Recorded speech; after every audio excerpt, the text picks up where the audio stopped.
ஒரே ஒரு கேள்வி, டிவிக்கு விஜயோட ஆர்ப்பாட்டம் எந்த அளவுக்கு தாக்கத்தை ஏற்படுத்தியிருக்கு?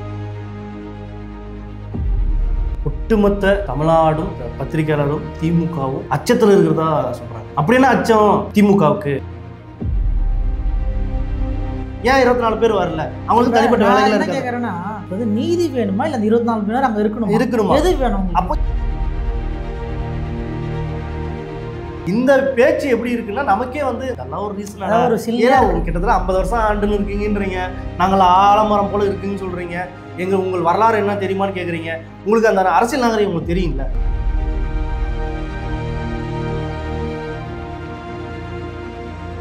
நீங்க ஒரு பொறுப்புடன் இருக்கீங்க, போலீஸ் அரசு கட்டுப்பாட்டில் இருக்கு, அவங்க தவறு பண்ணா நீங்க தண்டிக்கணும், இல்ல தட்டி கேட்டிருக்கணும். அதை கேட்காம விட்டுட்டு இன்னைக்கு அது விஜய்க்கு ஒரு வெப்பனா மாறி போச்சு. விஷயத்தை பார்க்கும்போது விஜய்க்கு அது ஒரு ஏறுமுகம் தான். கண்டிப்பா ஏறுமுகம். கண்டிப்பா பாத்தீங்கன்னா முக ஸ்டாலினா விஜயா 2026 எலெக்ஷன் தான் இருக்கும் போது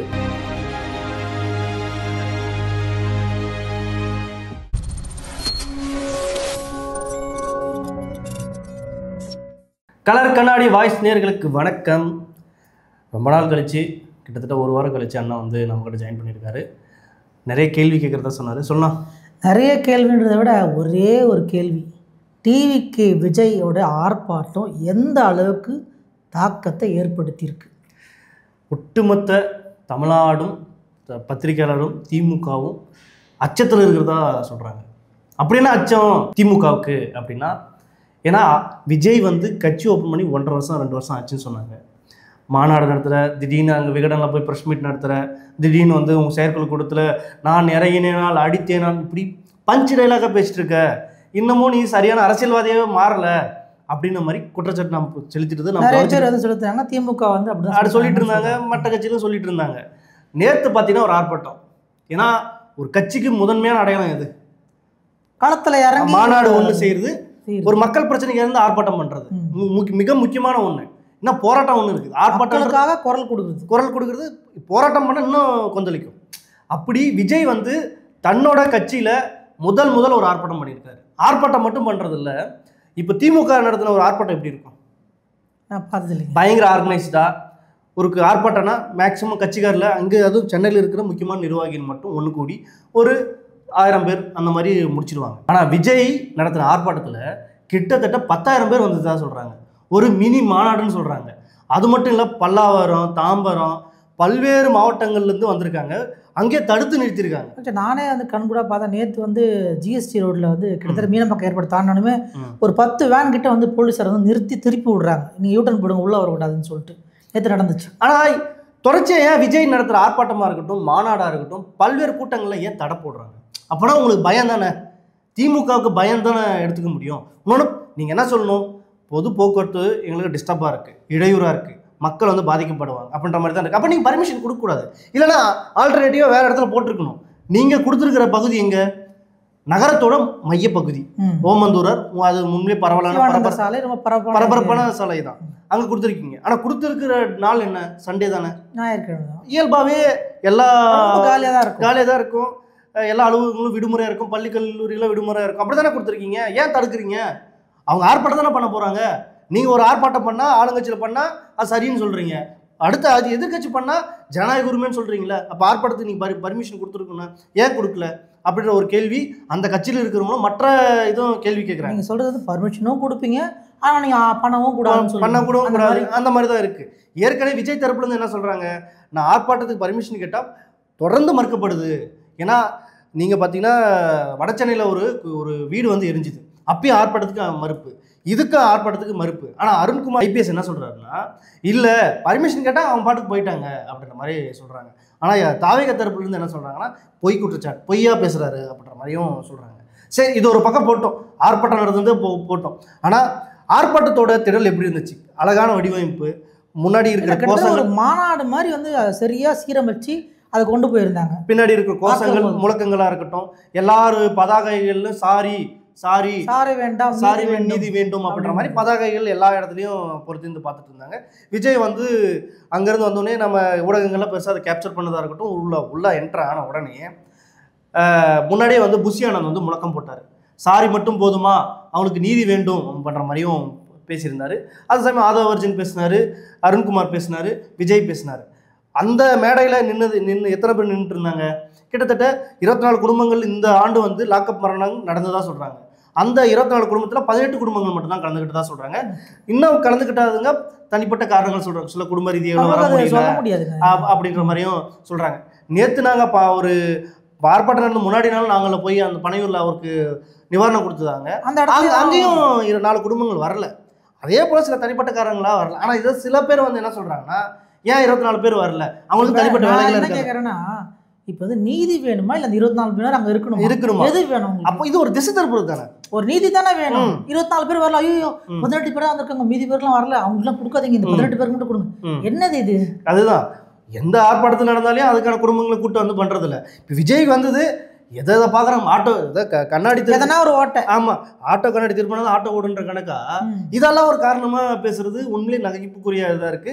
இந்த பேச்சு எப்படி இருக்குன்னா, நமக்கே வந்து இதெல்லாம் ஒரு ரீசன். கிட்டத்தட்ட 50 வருஷம் ஆண்டுன்னு இருக்கீங்கன்றீங்க, நாங்கள் ஆலமரம் போல இருக்குன்னு சொல்றீங்க, உங்கள் வரலாறு என்ன தெரியுமான்னு கேட்குறீங்க. உங்களுக்கு அந்த அரசியல் நாகரிகம் உங்களுக்கு தெரியும்ல, விமர்சனம் பண்ணுங்க. அவர் பேசுகிற விஷயத்துல விமர்சனம் பண்ணுங்க, இல்லை வேறு காரணங்களை விமர்சனம். அதை விட்டுட்டு ஏன் 18 குடும்பம் தான் வந்தது, ஏன் வரல அப்படின்றது உண்மையிலே அது இதெல்லாம் நகைப்புக்குரிய விஷயங்களா இருக்குது. உண்மையிலே அதெல்லாம் கவனித்து கொஞ்சம் பொறுப்பாக பேசுங்கன்றது தான் ஒன்றா இருக்குது. அதே சமயம் விஜய் ஒரு 3 நிமிஷம் பேசினார். என்ன பேசினார்? அவங்களுக்கான சரியாக நீதி வேணும், சாரி மட்டும் போதுமா. உண்மையிலே நாமும் அதுக்கு முன்னாடி ஒரு கூட்டங்களில் இந்த முக ஸ்டாலின் பேசினதை நாம விமர்சனம் பேசணும். சாரி நடந்து போச்சுப்பா, சாரிப்பா அப்படின்றது என்ன நியாயம்? இது தேவையில்லை அப்படின்னு நாமளும் பேசணும். அதை தான் முன் வச்சும் பேசியிருக்காங்க. ஏன்னா ஒரு முதலமைச்சர்ன்றவர் ஒரு போன் எடுத்துட்டு சாரி நான் இது தப்பு பார்த்து நடந்து போச்சு, ஊரில் ஏதாச்சும் ஆக்சிடென்ட் ஆகிட்டோ நமக்கு ஒரு பெரிய என்ன சொல்ல சாரி நடந்தப்பா அப்படின்ற அவங்க பேசுறதுக்கு உங்களுக்கு பேசுறதுக்கு என்ன வித்தியாசம்? நீங்கள் ஒரு பொறுப்புடன் இருக்கீங்க, போலீஸ் அரசு கட்டுப்பாட்டில் இருக்கு, அவங்க தவறு பண்ணால் நீங்கள் தண்டிக்கணும், இல்லை தட்டி கேட்டிருக்கணும். அதை கேட்காம விட்டுட்டு இன்னைக்கு அது விஜய்க்கு ஒரு வெப்பனா மாறி போச்சு. அவர் அரசியல் பிரச்சாரத்துக்கு ஒரு வெப்பனா மாறி போச்சு. இன்னைக்கு விஜயை பார்த்து அச்சப்படுறதுக்கு அரசியலுக்கு வரணுது. இவங்க பண்ண மேஜர் மிஸ்டேக் என்னாச்சு? இன்னைக்கு திமுக ஆயுதமா யூஸ் பண்ணி ஆர்ப்பாட்டமே நடந்திருக்காங்கல்ல. சரி, அது இருக்கட்டும். விஜய் பேசுறது 3 நிமிஷம் இப்படி பேசினாரு. சாரி திராவிட மாடல்ன்றது சாரி மாடலா மாறி இருக்கு. அது மட்டும் இல்லாம மறைமுகமா RSS பிஜேபி கூட கூட்டணி வச்சுருக்கிறாரு முக ஸ்டாலின் அப்படின்ற மாதிரியும் சொன்னார். சொன்னது மட்டும் இல்லாமல் எல்லாருக்கும் சரியான நடவடிக்கை கொடுக்கணும், அவங்களுக்கு நிவாரணத்தையும் கொடுக்கணும். அதே மாதிரி போலீஸ் தரப்புலேருந்து காவல்துறையை சீர்படுத்தணும் அப்படின்ற மாதிரியான. அதே நேரத்தில் வந்து ஃபெனிக்ஸ் ஜெயராஜ் மேட்ரு அது அப்போ வந்து குரல் கொடுத்தீங்க, சிபிஐக்கு வந்து மாற்ற சொல்லி கேட்டீங்க, அதாவது மாற்றினா வந்து தப்புன்னு சொன்னீங்க, இப்போ மட்டும் இது செய்கிறீங்களே அப்படின்னு. அது என்ன பிரச்சனைன்னா, லாக்டவுன் டைமில் 2021 பெனிக்ஸ் ஜெயராஜ் வந்து சாத்தான்குளத்தில் போலீஸ் வந்து காவல்துறை லாக்அப் பண்ண நடக்கும்போது இவங்க வந்து தமிழ்நாடு முழுசும் வந்து திமுக சைட்லேருந்து ஆர்ப்பாட்டம் போராட்டம்லாம் பண்ணிட்டு இருந்தாங்க. பண்ணுறது மட்டும் இல்லாமல் அவங்களுக்கு சிபிஐ வழக்கு விசாரணை வேணும்னு தான் சொல்லியிருக்காங்க. ஆனால் விஜய் இதில் வந்து அவங்க சிபிஐ வழக்கு விசாரணை வேண்டான்ற மாதிரி அவர் சொல்லியிருக்காரு. ஆனால் அது ஒரு ஃபேக்சுவல் ஆக்சுவலாக என்னன்னா வந்து ஃபேக்சுவல் எரர் தான். அவர் என்ன சொல்ல வந்திருக்காருன்னா, அப்படின்னு பார்த்தீங்கன்னா வந்து ஜெயராஜ் வந்து ஜபராஜ்னு இருக்காரு, அதுவே ஒரு தப்பு, பேரே தப்பாக சொல்லிட்டாப்புல. அதெல்லாம் இருந்தாலும் என்ன சொல்ல வர்றாருன்னா, அந்த டைமில் வந்து சிபிஐக்கு மாற்றக்கூடாதுன்னு வலியுறுத்தின நீங்கள் இப்போ மட்டும் சிபிஐக்கு எப்படி மாற்றுறதுக்கு நீங்கள் வந்து பண்ணிட்டு இல்லை இந்த மாதிரி விஷயத்த அவங்க எடுத்துப்பாங்க. ஏன்னா ஒரு பொது மேடையில் இப்போ நம்ம உண்மைதான், நீங்கள் சாரிமான்றதை எடுத்து பேசும்போது இதையும் ஓட்டையா பார்ப்பாங்க. ஆமாம், நீ சாரிமா எடுத்து ஒரு போராட்டம் நடத்துறீங்களா, ஆர்ப்பாட்டம் நடத்துறீங்களா? ஏன்னா முக ஸ்டாலின் வந்து ஏதாச்சும் ஒரு வார்த்தை தவறாக பயன்படுத்திட்டாலே நம்ம ட்ரோல் மெட்டீரியலாக பண்ணுறோம்ல. எடப்பாடி ஏதாச்சும் பேசினாலும் ட்ரோல் மெட்டீரியலாக ஆகுதுல்ல. ஏன்னா ஒரு கூட்டத்தில் ஆபரலிங்கம் சொல்றதுக்கு ஆபராம்ன்ற மாதிரி எடப்பாடி பழனிசாமி சொல்லி ஒரு பெரிய ட்ரோல் ஆச்சு. ஆபிரகாம் லிங்கன் அப்படின்றது சொல்றது அவர் வாயில வரல. தலைவராக இருந்தாலும் நம்ம அதெல்லாம் சரிப்பட்டு தான். ஆமா, ஏன்னா முக ஸ்டாலின் வந்து சாரிமான்னு சொன்னது கூட ஒவ்வொரு வார்த்தையும் கண்டிப்பாக அவருக்கு எழுதி கொடுத்தான் பேசியிருப்பாரு சாதாரணமாக. ஏன்னா மக்களுடைய தப்பு சொல்கிற கூட்டம், மக்கள் எமோஷன் எப்படி இருக்கும், இந்த மாதிரி இருக்குன்ற மாதிரி தெரியும். அப்படி நீங்கள் அவங்களை விமர்சனம் பண்ணும்போது நீங்களும் ஒவ்வொரு வார்த்தையும் கண்டுபிடிக்கணும், எப்படி பயன்படுத்தணும், எந்த மாதிரி பேசணுன்றது மாதிரி நீங்களும் திட்டமிட்டு பிளானோட வந்திருக்கணும்ல. அப்போ நீங்களும் அதே மாதிரி தவற பண்ணா. அவ்வளோ படத்தில் டைலாக் அழகாக சொல்லியிருக்கீங்க, இந்த இடத்துல வந்து ஜெயராஜ் ஜெபராஜ்ன்ட்டிங்க அப்படின்ட்டு. அது இல்லாமல் சிபிஐ வேண்டாம் வேண்டும் மாற்றி இது ஒரு பயங்கரமான ஃபேக்சுவல் எரர் அப்படின்ற மாதிரியும் சொல்கிறாங்க. ஏன்னா திமுக சைட்லேருந்து இவர் இது ஒரு பக்கம் தவறாக இருந்தாலையும் இவர் நடத்தின ஆர்ப்பாட்டம் தான் இன்னைக்கு ஒரு ஆளும் கட்சி எதிர்த்து ஒரு கண்டிச்சு ஒரு ஆர்ப்பாட்டம் பண்ணியிருக்காரு. ஏன்னா எடப்பாடி பழனிசாமி எதிர்கட்சின்னு சொல்றாங்க, அவரும் பேசல. அண்ணாமலை பிஜேபி சைடா இருக்கட்டும், அண்ணாமலையா இருக்கட்டும், நேரம் அண்ணாமலை கட்சி தலைவர், அண்ணாமலை எல்லாம் வந்து தனிப்பட்ட மனிதன், தனி மனிதன் சொல்லிட்டு இல்ல கட்சி தலைவரா இருந்திருந்தா இன்னும் விட்டுருக்க மாட்டாரு. அவர் பயங்கரமா ஆர்ப்பாட்டம் திமுக கவுண்டர் பண்ணியிருப்பாரு. இப்போ விஜய் இவங்க 2 பேர் இல்லாதனால விஜய் வந்து பயங்கரமா கடுமையா தாக்கி பேசுனது பெரிய விவாத பொருளா இருக்கு. திமுக சார்ந்த ஊடகங்களே இந்த விஷயத்தை எடுத்தது விஜய்க்கு உண்மையிலே பாராட்டத்தக்க வேண்டிய விஷயம். உண்மையிலே நல்ல விஷயம் எடுத்திருக்காரு. ஒரு இடதுசாரி அரசியல், அதுவும் ஒரு பொது உடைமை அரசியல எடுத்திருக்காரு. இது மக்கள் மத்தியில் கண்டிப்பாக எல்லார் மத்தியிலையும் ஒரு பெரிய ஒரு இம்பாக்ட் ஏற்படுத்தும், அவருக்கு ஓட் பேங்கை கூட்டும் அப்படின்ற மாதிரியும் சொல்கிறாங்க. இனிமேல் விஜய் அரசியல் களத்துக்கு வரல அப்படின்னா இது ஒரு பாடமாக இருக்கும் அப்படின்னு சொல்லவே முடியாது. அவ்வளோதான், வந்துட்டாரு. நமக்கே கூட ஆர்ப்பாட்டம் பண்ணும்போது உண்மையிலே அந்த திட்டமிட்டதாக இருக்கட்டும், விஜய் பேசின விஷயங்களா இருக்கட்டும், உண்மையிலே வரவேற்கத்தக்க விஷயம். பல்வேறு கோணங்களில் இதை ஆதரிக்க வேண்டிய விஷயம் அப்படின்ற மாதிரியும் நாமளும் பார்க்க வேண்டியதாக இருக்குது. அதே சமயம் அடுத்தடுத்து ஆர்ப்பாட்டம் பண்ண போகிறான்னு சொல்கிறாங்க, மாநாடு வைக்க போகிறதா சொல்கிறாங்க, சுற்றுப்பயணம் இருக்குன்னு சொல்கிறாங்க. இதெல்லாம் விஜய்க்கு இன்னும் ஓட் பேங்கை கூட்டும், சீமானுக்கு பெருசாக அடி வாங்கும், அதிமுகவுக்கும் பெருசாக அடி வாங்கும்னு சொல்கிறாங்க. ஆனால் இதில் கூடுதல் என்ன சொல்கிறாங்கன்னா, அதிமுக திரும்ப சாப்பிட்கனா தான் ட்ரீட் பண்ணுறாங்க. அதிமுக சொன்ன மாதிரி அவர் ஏன்னா அவங்களை எதுவுமே சொல்லாத மாதிரியே இருக்குது. ஆனால் அதிமுக சைட்லையும் அவர் ஆட்சியில் இருக்கும்போது லாக்கப் பண்ணுறது நிறைய நடந்ததாக சொல்கிறாங்க. அதையும் சேர்த்து நீங்கள் பேசியிருக்கணும்ல அப்படின்ற மாதிரி சொல்கிறாங்க. 24 மரணம் நடந்ததுன்னு சொல்கிறீங்க, திடீர்னு அஜித்குமார் இறந்த பின்னாடி நிவாரணம் கொடுக்குறதா சொல்கிறீங்க. அப்போ அதுக்கு முன்னாடி நீங்கள் எங்கே போனீங்க? இப்போ நிறைய கேள்விகள் இருக்குது. அனிதா இறக்கும் போது நீங்கள் ஆட்சியில் இல்லை, போனீங்களா?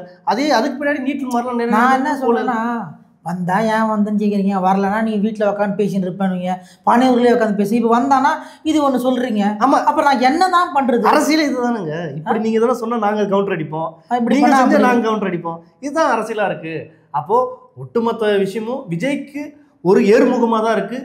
இது உதயநிதி எப்படி டேக்கிள் பண்ண போறாரு, திமுக எப்படி டேக்கிள் பண்ணாது, எப்படி கவுண்டர் பண்ண போறாங்க? இப்போ நீங்கள் சொல்கிறத பார்த்தா உதயநிதி வெஸ் விஜய்ன்ற மாதிரி வருமா, இல்லை ஸ்டாலின் வெஸ் விஜய் எப்படி வரும்? விஜய் இன்னொரு தரப்பு என்ன சொல்றாங்கன்னா, அவர் உதயநிதியை அவர் கன்சிடர் பண்ணல, அவரோட இது பார்க்கவே இல்லை, நான் ஸ்டாலின் பார்க்குறாரு, ஸ்டாலின் தான் அட்டாக் அப்படின்ற மாதிரி சொல்றாரு. அப்போ பொறுத்து பார்க்குறோம், விஜயா இல்லை ஸ்டாலினா. அதெல்லாம் ஒரு சைடில் இருந்தாலும் இந்த ஆர்ப்பாட்டம் பண்ணாங்க, மக்கள் வெள்ளம் வந்துச்சு, அவங்க தடுத்து நிறுத்தினாங்க, இதெல்லாம் ஓகே. ஆர்ப்பாட்டம் பண்ணி முடிச்சிங்க, அந்த இடம் கொஞ்சம் எப்படி இருக்குன்னு பார்த்தீங்களா? உண்மையிலே ஏன்னா விஜய் தொடர்ச்சி ஆர்ப்பாட்டம் பண்ணதுலேருந்து பார்த்தீங்கன்னா, மாநாடு நடந்ததாக இருக்கட்டும், மற்ற இடங்களாக இருக்கட்டும், ஒரு மாநாடு நடந்தாலும் இயல்பாக ஆக்சிடென்ட்டாக இறக்குறதா இருக்கட்டும், சில பேருக்கு ஹார்ட் அட்டாக் இறந்ததாக இருக்கட்டும், தொடர்ச்சி நடக்குது. ஆனால் பொது சொத்தை சேதப்படுத்தியிருக்காங்க அப்படின்ற மாதிரி இல்லை, நிஜமாவே சொல்கிறேன், உண்மையதான். இல்லை நீங்கள் திருமூலம் நடந்த கூட்டங்களாக இருக்கட்டும், மற்ற கூட்டங்களாக இருக்கட்டும், அவங்களும் ஒரு 50-60 வருஷமாக கட்சியில் இருக்காங்க. அந்த இதெல்லாம் இருக்கும், நேர்த்தியாக பண்ணுவாங்க, போலீஸ் கெடுபிடின்னு எல்லாமே இருக்கும். இந்த மாதிரி பண்ணும்போது இந்த மாதிரி விஷயத்த மைனஸாக எடுத்துப்பாங்க. ஆனால் எல்லா கட்சியிலும் இது நடக்கிறது தான். ஆனால் அதை ஊடகங்கள் கேப்சர் பண்ணல. விஜய் ஏதாச்சும் பண்ணால் திட்டமிட்டு கேப்சர் பண்ணி இது ஒரு பேசு பொருளாக மாற்றுறாங்க. ஆனால் விஜய் இதை உணர்ந்து இந்த மாதிரி விஷயத்த பெருசாக அரசு பேசு பொருளாக மாற்றிடுவாங்க தமிழ்நாட்டில். இனிமேல் நாம் பிளான்டாக வெல் பிளானாக யாருக்கு என்ன பண்ணணும் கண்டிப்பாக பண்ணணும். அந்த இடத்துல மீடியேட்டர், அது பேரிகார்டு மொத்தத்தையுமே இடிச்சு தூளாக ஆக்கி வச்சிருக்காங்க, உடச்சி.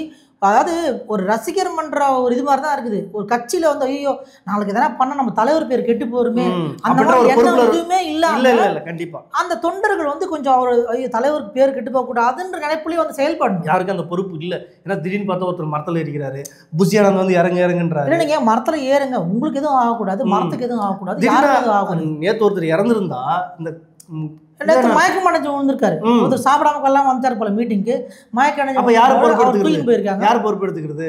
விஜய் எங்க போன எப்படி ஆர்ப்பாட்டம்ன்றது கொலாப்ஸ் ஆயிடும், தலைவர் மேலதான் விழும். ஏன்னா இப்ப நீங்க பெங்களூர் நடந்த ஐபிஎல் மீட்டிங் என்னாச்சு, அவருக்கு நடந்தாங்க, இறந்தோடனே அது கொலாப்ஸ் ஆயிடுச்சு, வேஸ்ட் இல்ல. அப்போ ஆர்ப்பாட்டம் நடந்ததுக்கு எந்த இதுவும் இல்லாமல் போயிட்டு நீங்க தொண்டர்களும் தலைவருக்கு ஏற்ற மாதிரி பொறுப்புடன் நடந்துக்கணும். இன்னொன்று மாவட்ட ரீதியாக அவங்களுக்கு ஒரு மீட்டிங் போட்டு இந்த பொறுப்பை அவங்களுக்கு உணர்த்தணும். அப்படி அராஜகமாக நடந்து கட்சி விட்டு நீக்கிடுங்க. எதுக்கு அந்த அப்படி ஒரு உறுப்பினர் அப்படின்ற மாதிரி கேள்வி இருக்கு. கண்டிப்பா திமுக சைடாக இருக்கும், அதிமுக சைடாக இருக்கும். இவ்வளோ ஆர்ப்பாட்டம் பண்ணி அவர் சொல்ல வந்த கருத்துலாம் சொல்லி முடிச்சுட்டு போன பிறகு இப்படி அமளித்து மொழி பண்ணி ஒடிச்சு வாயில போட்டிருந்தா கண்டிப்பா அப்புறம் என்ன பேசுறதே வேஸ்டா மாதிரி ஆயிடுது. ஆமா, அப்படியும் ஒரு இது இருக்கு. இந்த எல்லா விஷயத்தையும் பார்க்கும்போது விஜய்க்கு அது ஒரு ஏறுமுகம் தான்.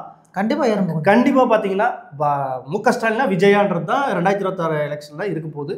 தொடர்ந்து பேசுவோம். மற்றொரு பகுதி சந்திப்போம். நன்றி, வணக்கம்.